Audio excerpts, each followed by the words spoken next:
I just went to Alaska and stayed at 3 of the coolest Airbnbs that I could find, and now I'm gonna recreate all 3 of them as accurately as possible in LEGO. Okay, for the first Airbnb, I wanted something small but unique, so I booked a stay at a cute little yurt. So let's go there.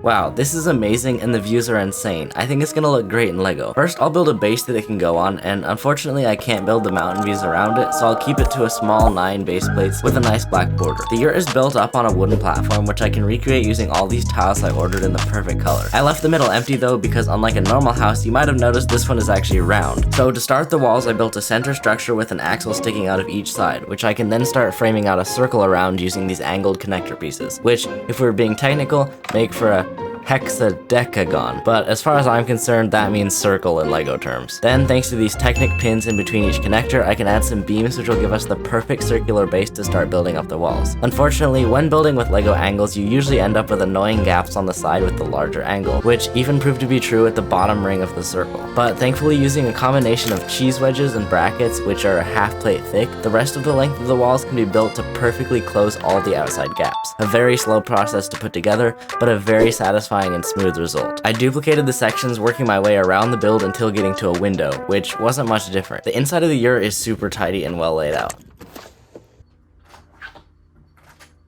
There's a small kitchen and a bed and dining table on this side. This is amazing. It's a pretty funny layout for a house, but I don't think I've ever been in a perfectly round room before, and it's honestly pretty cool. It would also be pretty cool if all of you watching hit the subscribe button. It'll be worth it. I promise I won't take 7 months to post once this video is out. Okay, before finishing all the walls, I added in a floor, on top of which I placed a bed and a lamp that I spent way too much time designing, which left me with the roof. I thought this part was going to be easy because I planned ahead and bought a bunch of these large wedge plates, which look like they would make for the perfect round roof. Unfortunately for me though, they did, just not the round roof that I needed, and it took me a lot of hours of messing around with them to realize that. The problem was that the top hole was too big since the one stud thick top of all the plates needed room to fit. The bottom circumference of the roof was too small for the frame of the yurt, and it was way too tall and steep, which meant back to the drawing board. The drawing board was as unhelpful as can be, so instead I decided to fix a different problem. Even though each section of the wall was sturdily attached at the bottom, at the top of the wall there was not that much holding them in place, so I mustered up all the angled connectors I could find and built a second Technic circle to attach at the top of the walls, which actually worked great because it gave me a good spot to set the roof, which at this point I had to stop putting off and actually design. I tried a couple of things still using plates, but eventually had to give up the idea and try something else. Using ball joints and normal bricks and slopes, I managed to make a 7-section cone shape with minimal gaps, which I can round out at the bottom and build out the skylight at the top just like the real yurt had.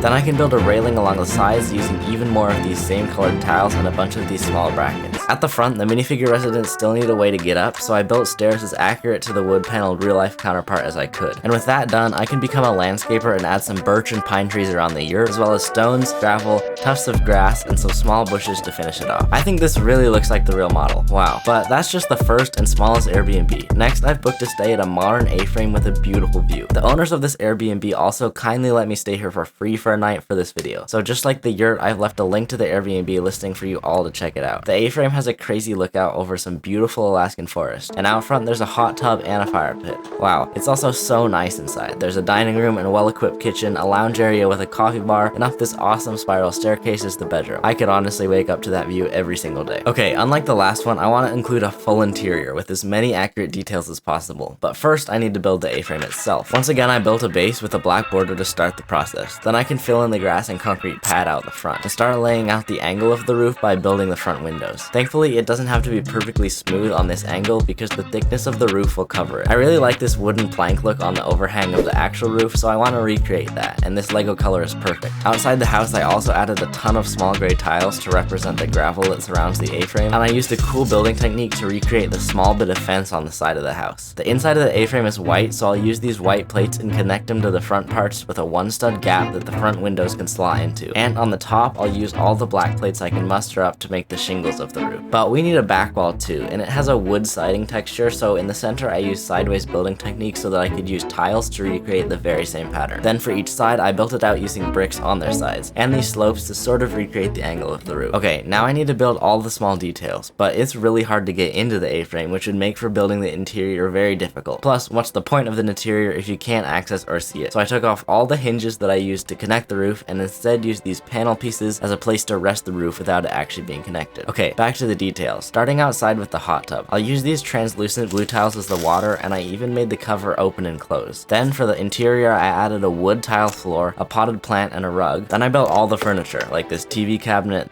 the dining table and chairs, a couch, the heater in the corner, these cabinets at the back, and even the cool light above the dining room. Then I built the back walls and started work on the coolest part, the spiral staircase, which I built using a bunch of 1x4 plates and these bars on the end to form the balcony. Then I can combine them all to make the spiral shape of the staircase. Then upstairs I built a large bed just like the real Airbnb. I also built the small coffee bar by the living room section with a coffee maker and this fun design for a microwave. Then I can take off the other side of the roof and build a modern kitchen in this back corner with a fridge, an oven and stovetop, some cabinets, and some small details. And with that done, 2 out of 3 Airbnbs I stayed at are now complete. And so far they've been cool, modern, unique, but for the final one, I decided to stay somewhere that you maybe didn't even know existed, at an airplane house. The fact that I got to stay in this for a video is honestly so cool, and the owner was extremely hospitable and also allowed me to stay the night for free for this video. So again, if you're at all interested or ever find yourself on a trip to Alaska, make sure you come check this place out. There's even 2 other plane houses on the property. The owner also said that his niece and nephew watch my channel, so shout out to Milan and Liam. You've got a pretty cool uncle. So cool in fact that he even took me up in his private plane to see the amazing Alaska landscape from the air, which was such an awesome experience.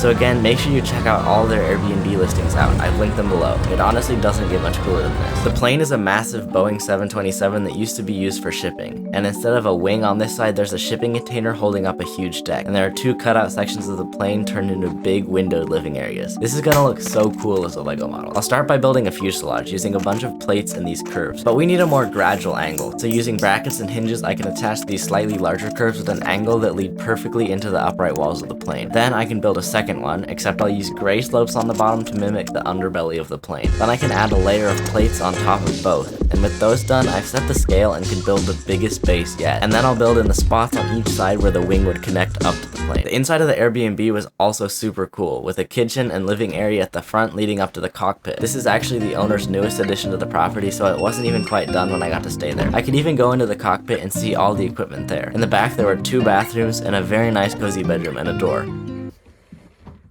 which when you open led to the back of the plane where I could raise and lower the stairs, which was such a fun mechanism to see. Unfortunately for the minifigures, I won't manage to fit the interior inside of the Lego model, but it was super cool to stay inside a plane and have it all to myself. Okay, now I need to build the deck and the fake wing. These panel pieces represent the texture of a shipping container perfectly, and I made a deck on top with angled plates and another railing similar to the yurt one. Guys, that clip was an hour long and I just explained it all in like 10 seconds. This whole process is a lot slower and more complicated than this video makes it look. For the railing, I left a gap in the front where I could build a set of stairs down to the ground so the minifigures could get up to the plane. Okay, now I can lay out where the house sections are gonna go, and I'll build up the walls of the plane and connect on the roof. Wow, that's really starting to look like a plane. I built the first section of house up using a cool angle here with brackets and cheese slopes, and this 45-degree window. And then I started on the roof, which I overcomplicated since I wanted the wood panel texture underneath, but smooth tiles on top, so I used a cool stud reversal technique so that I could have each side with studs facing out. And once I completed it, we can set it on top of the building, leaving us with a very accurate recreation of the real Airbnb. Okay, what comes next is well over 2 hours of footage because I decided to tackle the tail of the plane, but I managed to make it work with the help of many slopes and pieces like these roof cones at the back. I even added the 3 jet engines that the plane would have originally had, using a cool building technique to make a somewhat round purple cylinder. I also built out the tail fin and got it attached nicely to the top of the tail cone. Then it was onto the nose, and honestly at this point I was so sick of working with curves and parts not lining up and every problem that I just kept running into that I'll just skip over most of it. I did use a cool technique for the windshield, using brackets and hinges to give the black bricks a thin outline. And once that was all done, I built up the second window section and spent some time coming up with a cool way to make the rounded roof on top. Okay, and literally all I have to do now is do some much needed landscaping around the plane, which will have to be improvised since it wasn't even finished at the actual plane. And once I was done adding bushes, trees, and a spot to park your car, it was finally complete. If I'm being completely honest, this build made me so frustrated at times, but I can genuinely say it's probably one of the coolest things I've ever built. And biggest too. too. Don't forget to check out all 3 of the cool Airbnbs with the links I've left below. I've got more mechanical videos coming soon, but for now, I'm gonna go sleep in my own bed. Goodbye.